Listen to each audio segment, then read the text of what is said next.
اعوذ باللہ من الشیطان الرجیم بسم اللہ الرحمن الرحیم اللہم صلی علی سیدنا و مولانا محمد و علی آل سیدنا و مولانا محمد و بارک وسلم۔ لاکھوں کروڑوں درود پاک خاتم النبیین حضرت محمد مصطفیٰ صلی اللہ علیہ وآلہ وسلم پہ۔ گنبد خضرا کے چاہنے والوں کو وقاص احمد کی طرف سے السلام علیکم۔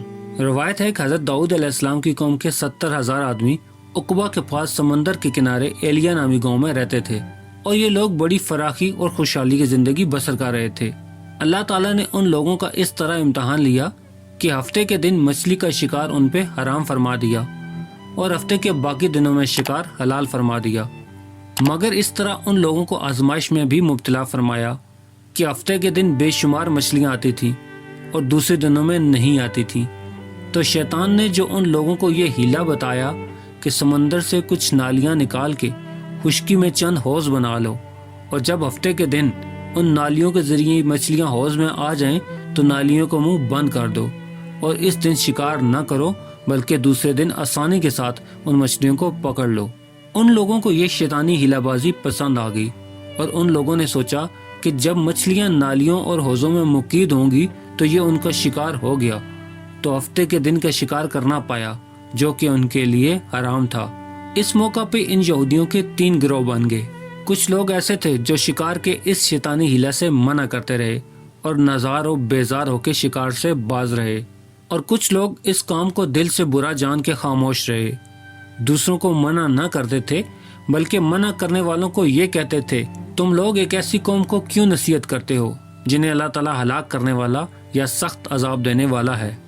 اور کچھ وہ سرکش اور نافرمان لوگ تھے جنہوں نے حکم خداوندی کی اعلانیہ مخالفت کی اور شیطان کی ہیلا بازی کو مان کر ہفتے کے دن شکار کر لیا اور ان مچھلیوں کو کھایا اور بیچ بھی دیا۔ جب نافرمانوں نے منع کرنے کے باوجود ہفتے کے دن شکار کر لیا تو منع کرنے والی جماعت نے ان سے کہا کہ اب ہم ان معیشت کاروں سے کوئی میل ملاپ نہ رکھیں گے۔ چنانچہ ان لوگوں نے گاؤں کو تقسیم کر کے درمیان میں ایک دیوار بنا دی اور آمد و رفت کا ایک الگ دروازہ بھی بنا لیا۔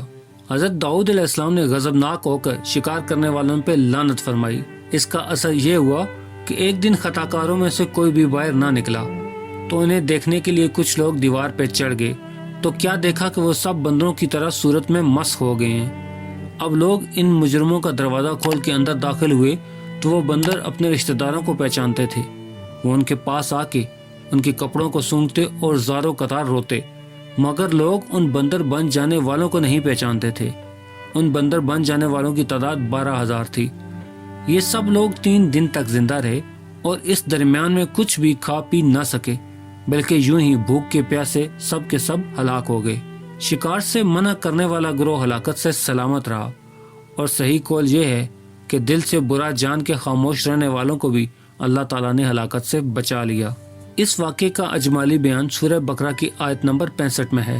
ترجمہ: اور بے شک ضرور تمہیں معلوم ہے تم میں کہ وہ جنہوں نے ہفتے میں سرکشی کی تو ہم نے ان سے فرما دیا کہ ہو جاؤ دھتکارے ہوئے بندر۔ اس کا مفصل واقعہ سورہ اعراف میں درج ہے۔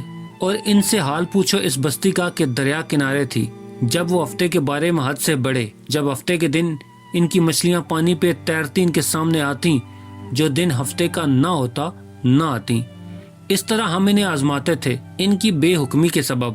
اور جب ان میں سے ایک گروہ نے کہا، کیوں نصیحت کرتے ہو ان لوگوں کو جنہیں اللہ ہلاک کرنے والا ہے یا انہیں سخت عذاب دینے والا ہے؟ بولے، تمہارے رب کے حضور معذرت کو، اور شاید انہیں ڈر ہو۔ پھر جب وہ بھلا بیٹھے جو نصیحت انہیں ہوئی تھی، ہم نے بچا لیے وہ جو برائی سے منع کرتے تھے، اور ظالموں کو برے عذاب میں پکڑا بدلہ ان کی نافرمانی کا۔ پھر جب انہوں نے ممانعت کے حکم سے سرکشی کی، ہم نے ان سے فرمایا، ہو جاؤ بندر دھتکارے ہوئے۔ معلوم ہوا کہ شیطانی ہیلہ بازیوں میں پڑ کے اللہ تعالیٰ کے احکامات کی نافرمانی کرنے کا انجام کتنا برا اور کس قدر خطرناک ہو سکتا ہے، اور خدا کے نبی جن بد نصیبوں پہ لعنت فرما دیں وہ کیسے ہولناک عذاب میں گرفتار ہو جاتے ہیں، اور دنیا سے نیست و نابود ہو کے عذاب نار میں گرفتار ہو جاتے ہیں، اور دونوں جہانوں میں ذلیل و خوار ہو جاتے ہیں۔ اصحاب ایلیا کے اس دل دہلا دینے والے واقعے میں ہر مسلمان کے لیے بہت بڑی عبرت اور نصیحتوں کا سامان ہے۔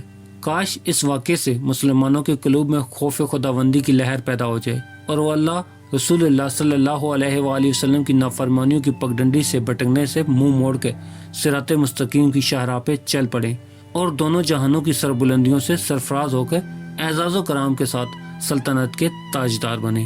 پیارے دوستو، امید کرتا ہوں آپ کو میری ویڈیو پسند آئی ہوگی، تو اسے لائک کر دیں اور مزید اس طرح کی خوبصورت ویڈیو کو دیکھنے کے لیے میرے چینل کو سبسکرائب کرنا ہرگز مت بھولیں۔ بیل کا بٹن بھی دبا دیں تاکہ آپ کو نئے آنے والی ویڈیوز کا نوٹیفیکیشن مل سکے۔ ملتے ہیں ایک نئی ویڈیو کے ساتھ، تب تک کے لیے اپنا خیال رکھیے گا۔ اللہ رب العزت آپ کو آسانیاں دے اور آسانیاں بانٹنے کا شرف عطا کرے۔ اللہ حافظ۔